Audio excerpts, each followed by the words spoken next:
Late evening, a bank alert timeline shows a contactless tap at a garden store at 9:16.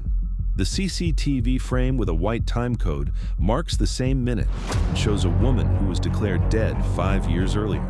If the death record is true, who is the woman in the frame? And how was the paper death carried across systems for so long? Stay. The small records will undo the big lie. Marek Ryback lives a narrow life by choice. He keeps buses moving for the city and knows the weight of a wrench and the rhythm of a depot clock. He leaves early, returns late, and avoids empty rooms by leaving a radio on. 5 years earlier, a death certificate ended the longest part of his story. The file named his wife, Anna, and a river near Velichka is the place that claimed her. A closed coffin, a short service. Friend Tomasz stood on his left through every form and errand. People called it tragedy. Marek called it gravity. The paper world took this as final. The civil registry stamped the entry.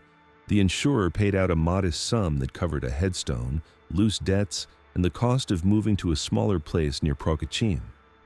The hospital file in the envelope used a clinical term for drowning. The funeral invoice listed hours and kilometers. The death certificate listed time of death to the minute. It all fit together. When paper fits, people stop asking.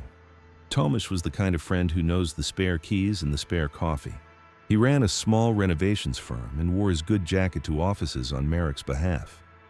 He softened the edge on clerks and knew where to place a form so it would not slide back across the counter. His mask was simple. Helpful neighbor, steady shoulder, the man who shows up. That mask made him larger than life in the weeks after the river. In that first year, Marek built a routine. He worked. He repaired a loose board in the kitchen. He learned to cook one simple soup and a pan of eggs. He visited the cemetery on the first day of each month and brought a small candle. He wore the same coat to the civil registry each autumn to pick up a certified copy of the death entry because banks and insurers kept asking for fresh stamps. Each time, the registrar pulled the book, copied the lines, and pressed a seal that shimmered under light. The seal calmed him. Seals mean a thing is anchored. Then, a small pressure point appeared from an ordinary place. The bank sent a gentle letter about a dormant joint account that still had a few hundred zloty sitting idle. The letter asked him to come in with the death certificate to close the account and avoid slow fees. It was the kind of thing he had delayed out of habit. He placed the letter under a magnet. It stayed there for 3 weeks, then a fourth. On a wet Monday, he moved it to the table and took out a plain notepad. He listed what would be needed in his careful print: identity card, death certificate copy, a pen. He wrote the branch address on Starovyshilna and a target day.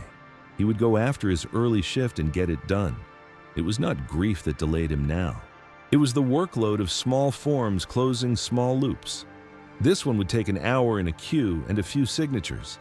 Then, the old account would go dark and the joint ledger would stop appearing in his mail.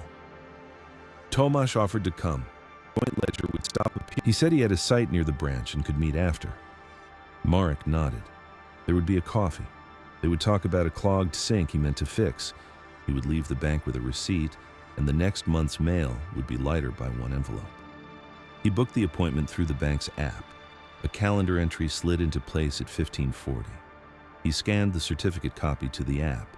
A tiny green check marked it received. Procedural steps lined up like bolts on a bench.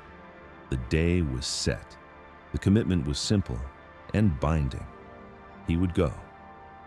That night, he placed the death certificate on the table with his identity card above it. He stacked the papers, squared the edges, and left the light on until the room felt less hollow. In the morning, he zipped the folder into his work bag and walked out into a sky the color of tin. The mask would hold for one more day. He did not know it had already begun to tear.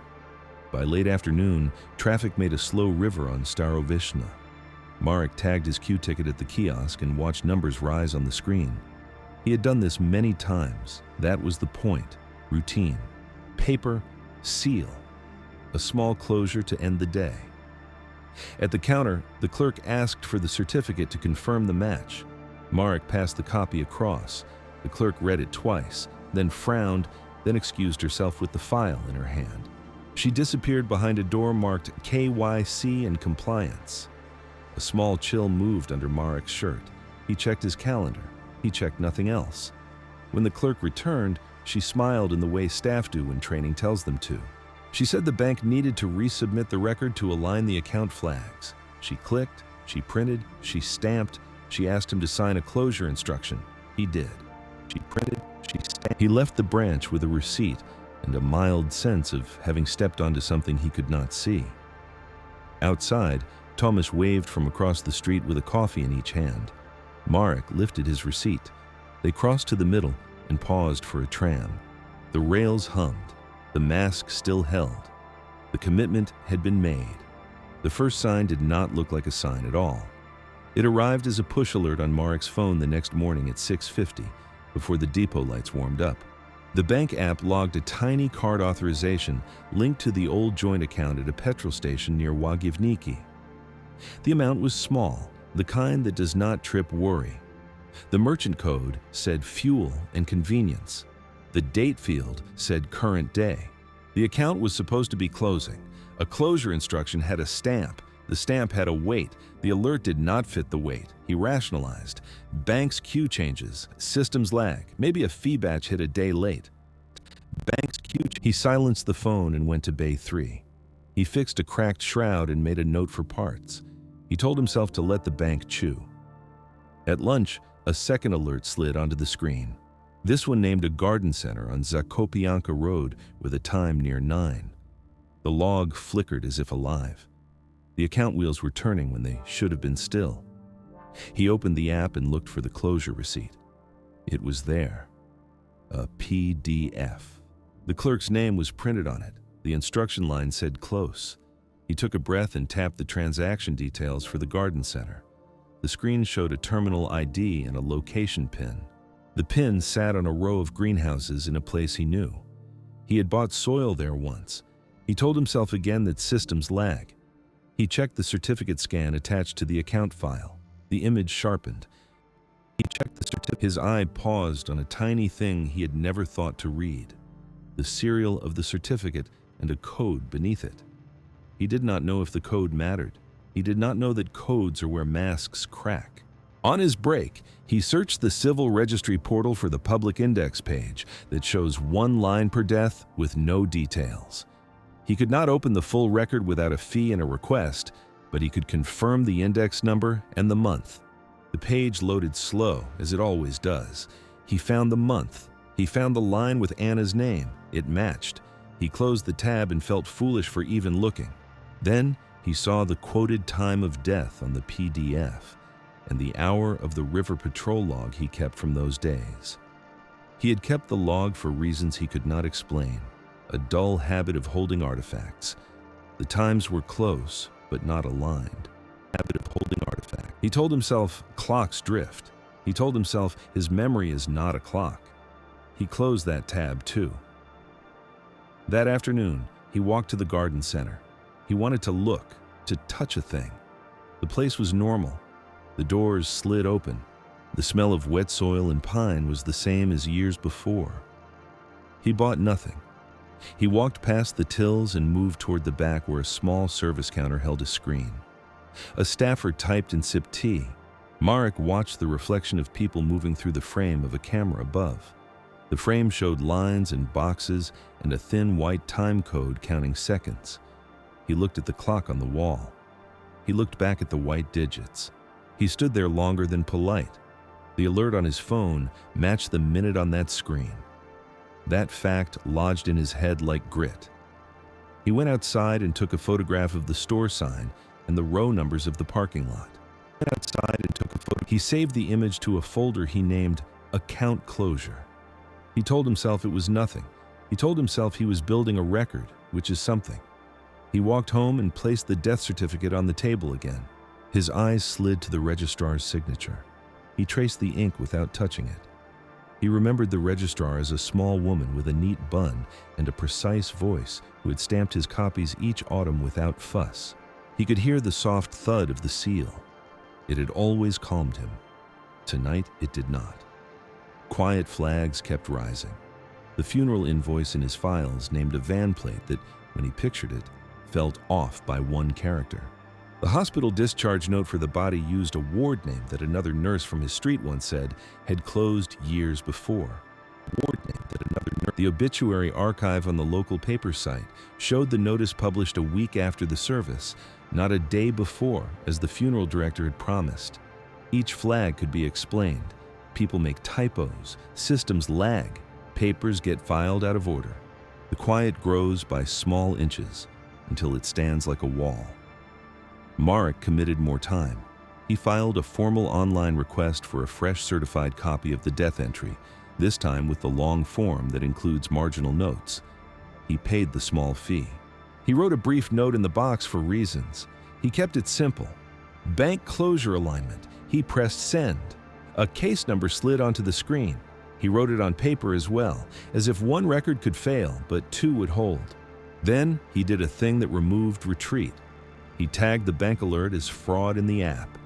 It was a single tap with a warning about investigations and possible contact from a compliance team. He accepted the warning.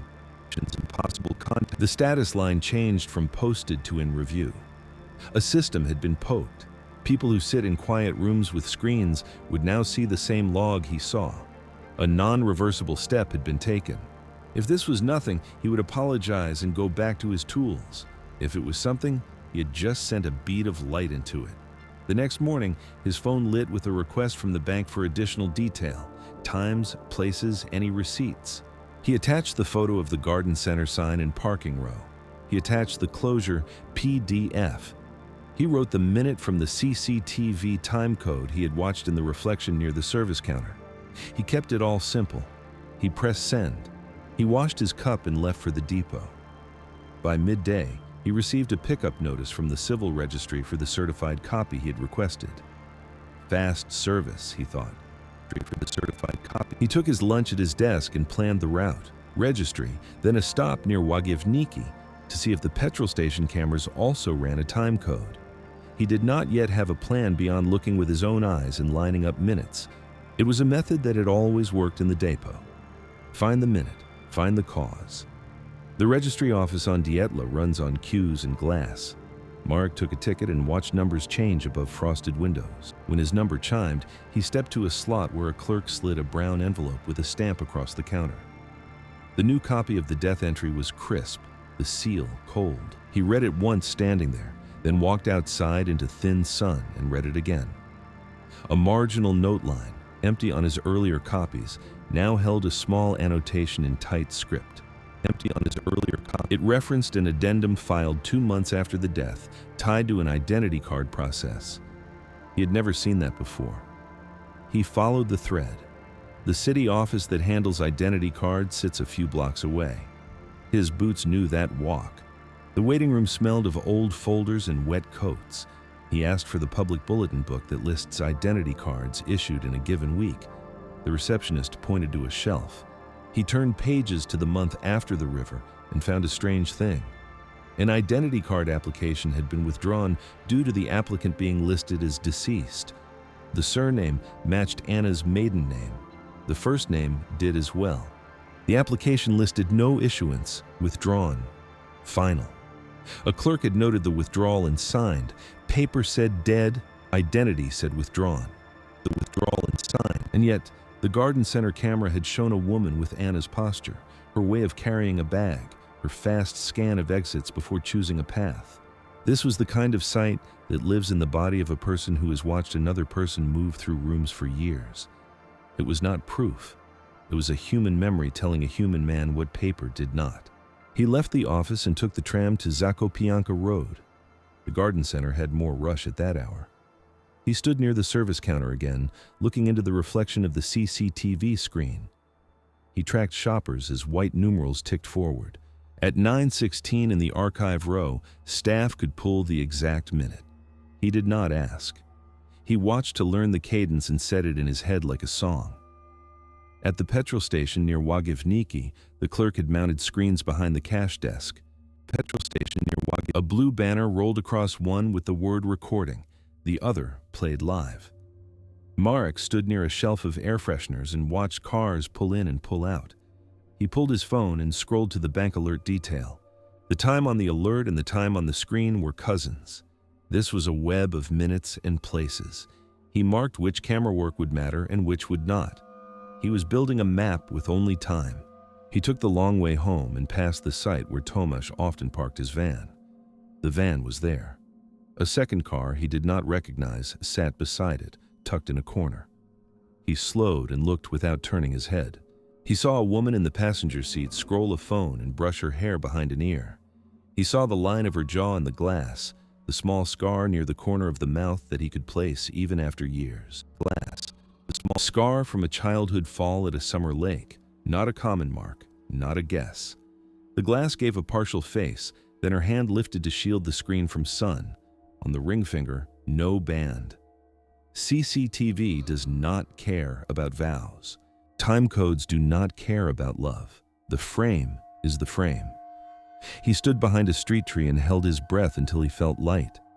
He could have turned now, he told himself. He could have chosen to hand all of this to police or to a lawyer or to the civil registry with a note that said, "Please review." He could have sat on a bench and waited for a cleaner path. He did not. The garden center receipt, the petrol station logs, the identity book entry that had halted a card, the marginal note on the death entry. These formed a small chain of contradiction. Note on the death entry. The chain did not answer the central question, but it proved that something had pulled the paper mask across a living face and that the mask was slipping. He moved closer to the van. He noted the license plate in his head and then wrote it into his phone's notes as letters and words, not numerals, because he had always trusted memory more when it came in lines of text.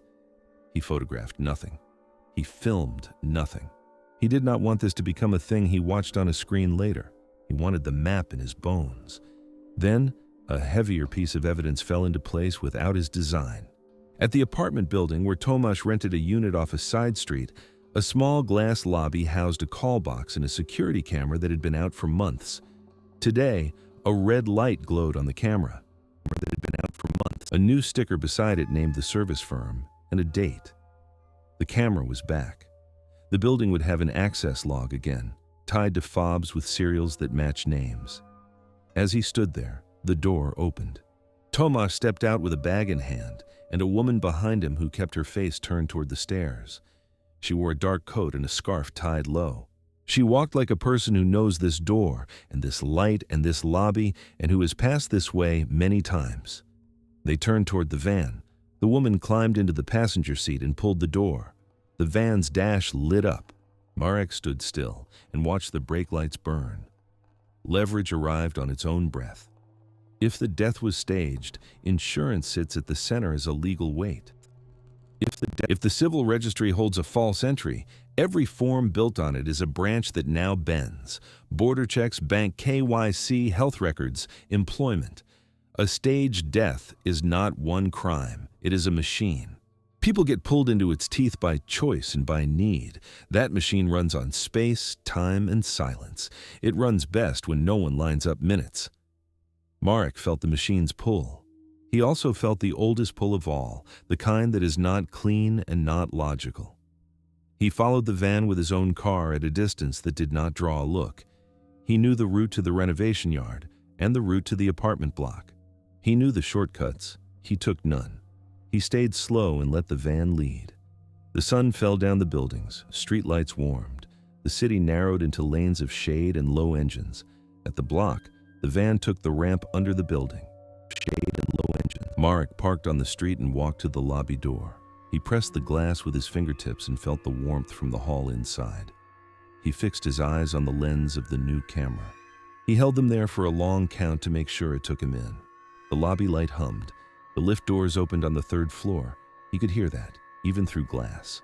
He pulled his wallet and slid out the visitor sticker he kept from a past visit to another building, a habit from days when he had walked friends through hospitals and offices and did not like to wait on call boxes. He wrote his name on the old sticker and pressed it to his jacket anyway. It meant nothing to this building.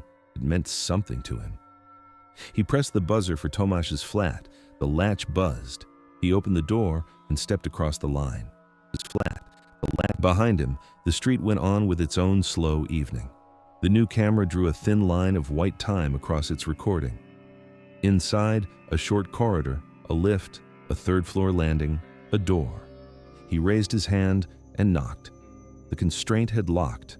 The final parts of this story would now move on their own schedule, not his. The mechanism showed itself in parts, never in one piece. It lived in the gap between a paper truth and a living face, and it fed on that gap. It used tired officials, forms that almost no one reads, in rooms where seals are pressed without fresh eyes. It leaned on speed and on the quiet shame of people who suspect something is wrong but do not want to be the one to say it out loud. Tomasz controlled space. He kept doors, parking bays, and a basement ramp that swallowed a van whole. He controlled time with staggered arrivals and departures that missed peak eyes. He controlled money by running jobs where cash runs first, and by spacing invoices so that bank audits see a slow stream, not a wave. He controlled story with small acts of neighborliness that make clerks generous and guards less strict. Control looks like kindness until it does not. The law sat in scattered chairs. The civil registry could amend a line but not raid a yard. The insurer's special investigations unit could freeze a payout but not compel a key. The municipal police could open a case for suspected fraud but needed a complainant and a trigger and a clean predicate. The bank compliance team could flag a pattern and send a report to a financial intelligence office but could not knock on a door. Each unit held a fragment. No one owned the whole. Marek began to draw lines. He opened a new notebook and wrote dates and hours as words. He copied the death entry serial. He recopied the closure instruction receipt. He logged the 2 card authorizations and their merchants. He wrote the building address, the van plate, the street where he had watched a scar flash in glass. He made a map that no one had asked him to make. It was not revenge. It was the only way he knew to stand up inside a story that had fooled him. He walked into the insurer's branch with a slim folder and asked for a fraud review of the old claim on grounds of new information. He did not accuse. He did not dramatize. He placed the copy of the death entry with the marginal note on the desk and then placed the bank closure receipt beside it. He slid a page where he had written the words Garden Center and Petrol Station and the exact minutes. He told the story as a sequence of rooms and time codes. The branch manager listened, then called the Special Investigations Unit in the city. A woman from that unit asked for electronic copies and gave him a case number. She said the unit would coordinate with the bank and the registry. She said a report would move to the police with a request to open an economic crime inquiry. She did not promise speed. She promised a calendar date for a first status call. Jurisdiction friction moved an inch. He visited the registry and filed a request to inspect the original paper death card that underpins the entry. The clerk explained that the card sits in a sealed folder and can be viewed only with a senior registrar present. A date in the next week was offered. He took it. He left with a stamped acknowledgement. He photographed the stamp, not from superstition, but because images persist where people forget. He returned to the petrol station and bought a bottle of water he did not need. He asked for a copy of his own receipt for a purchase he had made that week, and while the clerk tapped, he watched how the staff pulled footage when customers claimed a mischarge. He noted the steps and the phrases. He left without asking for the minute he wanted. He would wait for the bank to request it, so it would enter a file with a chain of custody, not just a memory from a stranger. He made a choice that turned him from a man who reacts into a man who moves a piece on the board. He wrote a simple letter to the municipal police's economic crime section, naming the insurer's case number and the bank's fraud review number, and stating that he, as a party to the original claim and the joint account, believed a crime may have touched those systems. He attached nothing graphic. He attached only copies of stamped things and a one-page timeline with minutes as words. He walked the letter to the desk and watched the clerk date stamp it. The sound was small. The feeling was not. That evening, a detective from the section called him. The detective said a preliminary file would be opened while the insurer and bank routed their own reports. The detective asked for the building address and for any access log references.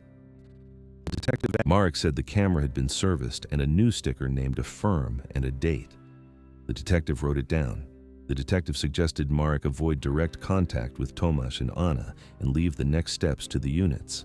The detective was calm and careful. Marek said he understood. He did not sleep the full night. He rose before first light and walked the route between the garden center, the petrol station, and the apartment block. He paced it out, counting the minutes it took at a quiet hour and then at a busy hour. He checked where a car could park without drawing attention.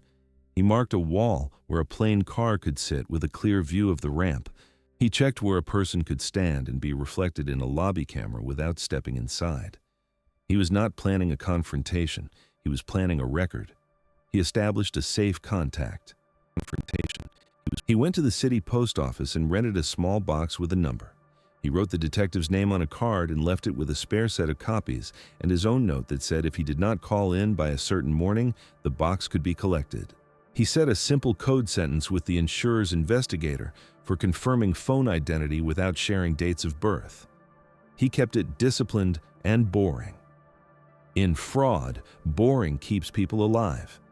The plan reached a checkpoint without fanfare.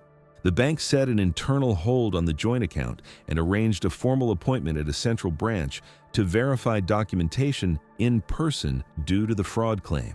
The appointment notice was sent to the old email tied to the joint account, which Tomasz controlled, and to the registered address, which he visited often under the pretext of helping Mark with home repairs. The notice named a date and an hour. Mark with home repair. It required the surviving account holder to attend with identity and any power of attorney if representing an estate. It was not a trap. It was a procedural ask with a chair behind it where a detective and an insurer's investigator could also sit. The clock began to show itself in every small thing. A week is short inside a case, but it is long inside a mind. Marek kept to his roots. He worked. He wrote. He did not buzz any doors. He let the machine that had hurt him start to notice that someone had lit a lamp in one of its rooms. On the morning before the bank appointment, he stood again under the lobby camera and let it take him in, steady and clear. He wanted the tape to show he had come to the line and not crossed it. He wanted the file to show that when a man is told to stand back, he can. The threshold he had built now existed. Others would step across it. He had placed his markers. What he had built now existed. He had declared his intent. The next move would not be his. The evidence chain took shape in the way good chains do. Each piece linked to a person and a place and a time, and each piece came from a system that could testify without bending. No flourish, no heroics, just objects doing their quiet work. First, the building access log. The property manager, prompted by a formal police request, extracted the fob audit for 3 weeks. The log listed entries by serial with timestamps and door identifiers. A pattern appeared. The main door accepted a fob assigned to Tomasz late each evening, followed within minutes by an internal door accepting a card marked for residents only. The second card belonged to an apartment issued years earlier to a woman under Anna's maiden name, before any marriage, and never retired. The fob audit put the ghost into waking movement, and it gave that movement minutes and doors. Put the ghost into waking. It mapped a person to a space, even without a name at a mailbox. Second, the toll plaza license plate hits. The city's ring road runs through an automated gate where cameras read plates and mark each vehicle's pass. A black box from the inspectorate delivered 2 hits on the van over 2 mornings, both around the hour of opening at the garden center. The hits were not crimes. They were the nervous system of a city telling the truth about motion. Third, the petrol station merchant packet. The bank's compliance team, working through the card network, pulled the merchant's tape and the terminal's batch report for the minute that had bothered Marek. The packet arrived with a still frame, a woman at the counter with a scarf low and a card in her hand, and a time code that matched the bank alert minute as words. A card in her hand. A second camera caught the same woman stepping into the passenger side of a van whose plate matched the one Marek had written down in his notes. The bank attached the stills to its suspicious activity report. The police glued them into their file. Fourth, the funeral director's invoice chain. The insurer's investigator obtained the original invoice in the mortuary delivery ledger. The ledger named a transfer from a hospital ward that, according to the hospital's own facility records, had closed months before the date on the line. An annotation in a tight hand said overflow. The investigator interviewed the director, who produced a closed coffin waiver signed by a relative. The signature did not match other signatures of the same relative held by the bank and the registry. The director said the certificate had been presented and that the law did not require him to inspect a body when a medical death card and police release were present. The police could not find the police release in their own archive. Something had been copied, not created. A seam was visible. Fifth, the marginal note in the death entry. The registry's senior clerk allowed a supervised view of the original medical death card. The card's physician registration number belonged to a doctor who had left practice years earlier and whose stamp had been reported stolen. The card bore a dampening smudge where a stamp had slipped. Under magnification, the ink carried a tiny artifact that did not match the registry's approved stamp pattern. This was craft, not accident. With these pieces, a simple controlled step was set, not accident. The bank appointment would proceed at a central branch with glass walls and a quiet back room. The bank would request presence for verification of estate matters. The insurer's investigator would attend as an observer with a lawful interest. Two detectives from the economic crimes section would wait nearby, not to arrest, but to invite two people to answer questions. The plan had a time box: 1 hour to appear, 30 minutes to verify, 15 minutes for a split decision if flight risk rose. The code phrase for an early pull was plain language passed between the detective and the bank officer: a request for a second stamp. The appointment day came with a pale sky and wet streets. Marek did not go inside. He walked a loop around the square and watched reflections in windows. He counted buses and held his hands in his pockets. He wanted to leave the area entirely. He could not force his feet to do it. He wanted to leave. At the hour, Tomas entered the branch with a man's walk that says you have done this before and you will do it again. A woman in a dark coat followed and sat in the far corner with her head down, hands inside sleeves. The bank officer checked identity. The woman had none to show and said she was there to support. The officer asked Tomas to step into the back room to review the closure instruction and the fraud hold. Tomas glanced at the door and then at the glass and then back to the officer. The officer said the words that would bring the detective into the room. The room door opened. What happened next moved without dialogue and without style. It moved with the pulsing logic of a person whose story is cornered by minutes and doors and stamps. Movement jerked in the glass. A chair knocked a wall. Staff dropped lower as trained. A shape pushed through the main space toward the exit. Staff dropped lower as trained. Another shape followed. The officer pressed a soft key under the desk. Two pieces of the plan broke at once. The woman in the corner did not head for the exit. She cut the opposite way toward a side door used by staff, the kind that locks by default but stands ajar when a trolley passes. She slipped through. In the same moment, Tomas cleared the main door and ran toward the underground parking with a speed that comes from fear, not fitness. The detective made a decision that would be debated later in a clean room. He split focus, sending one officer after the woman toward the service corridor and going himself after Tomas. The insurer's investigator stayed with the officer at the desk and kept witnesses still with a measured hand. The parking ramp swallowed sound. Cameras watched. A car alarm barked once and then fell quiet. Inside the branch, the side door closed on its own soft hinge and locked. The woman was on the staff side of the building, where only staff pass. The officer on that route looped around to catch her at another point. Minutes stretched. The operation had initiated. The code phrase had been said. The clock was running. And yet, the old thing that is not a system, not a unit, not a form, took the stage. Fear is a bad designer. It writes fast and without revision. It writes endings others must read forever. Outside, sirens stayed away because no one had called for them. Inside, people waited under lights that did not flicker. On the ramp, a van door slammed. In a service corridor, a figure moved past a fire hose in a red box. In the square, Marek stopped counting buses and began to walk toward the branch without choosing to. The plan had been tidy. The counterplan was not a plan at all.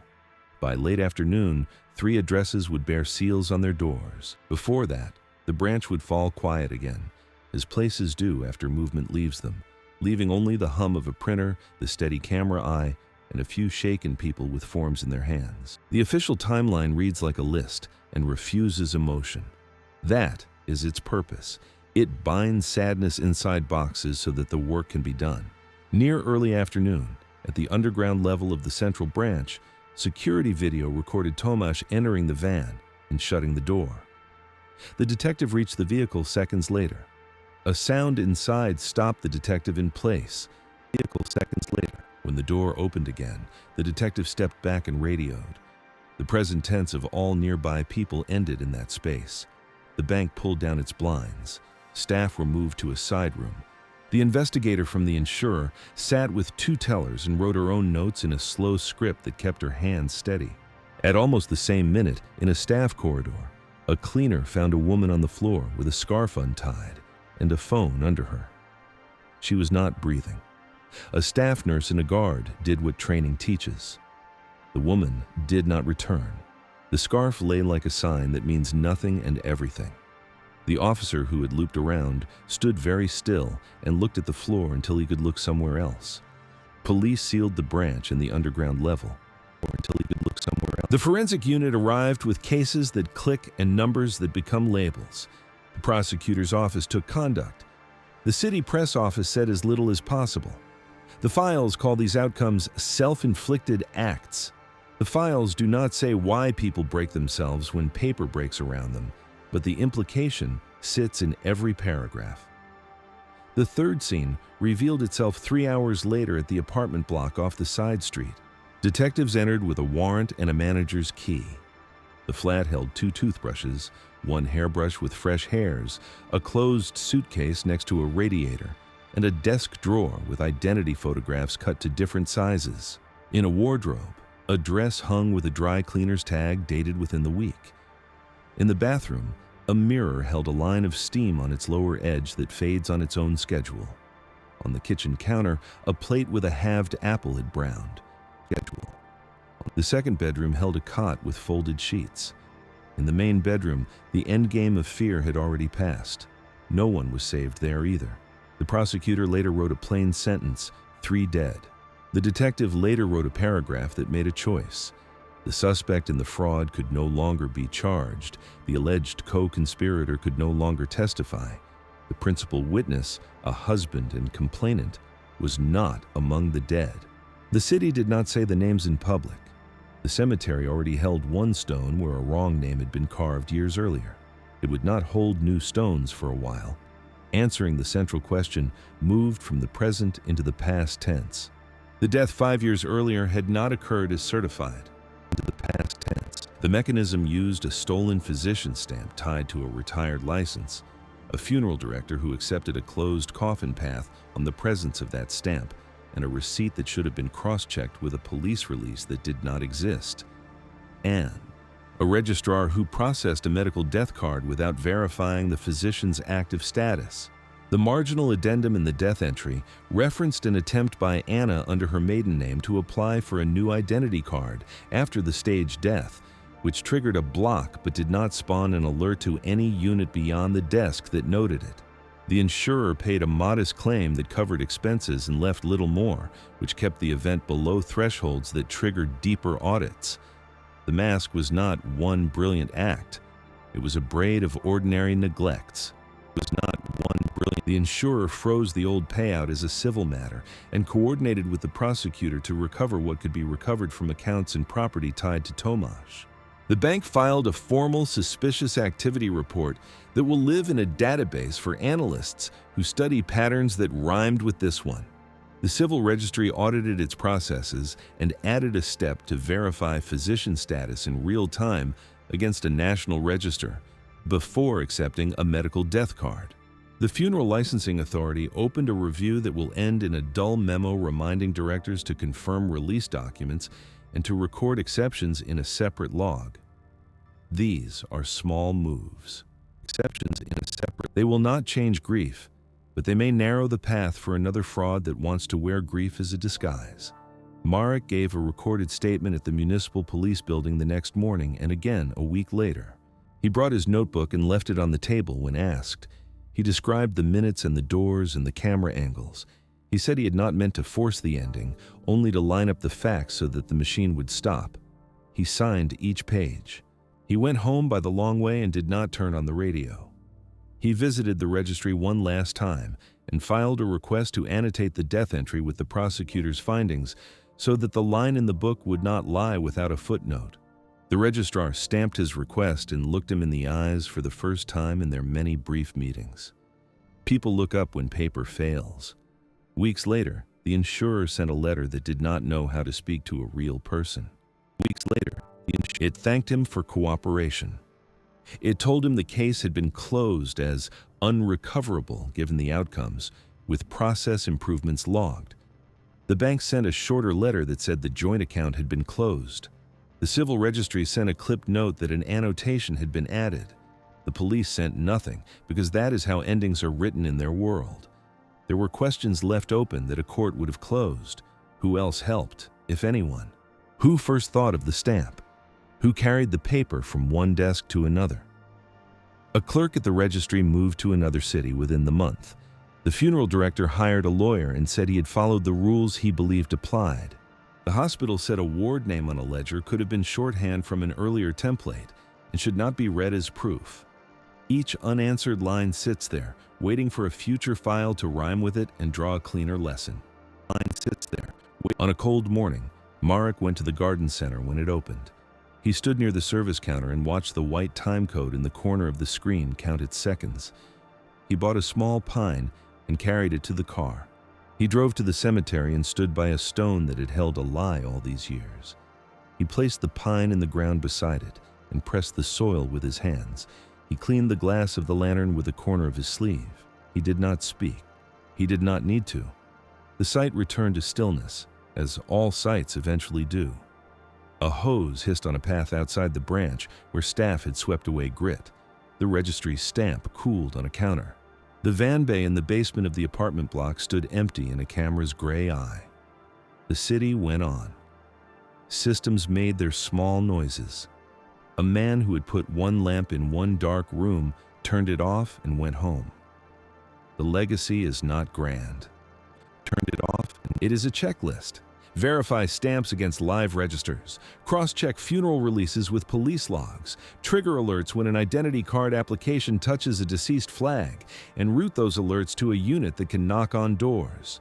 Teach bank officers a plain code phrase that pulls help without panic. Teach people to write minutes as words in notebooks so that when a machine needs to be stopped, a person can stand up and draw a line. Nothing here is heroic. It is only careful. Sometimes, careful is enough to keep a story from choosing its own ending. And sometimes, even careful cannot stop an ending that has already been written by fear. The work is to keep trying. The work is to fix the next seam before it becomes a wound.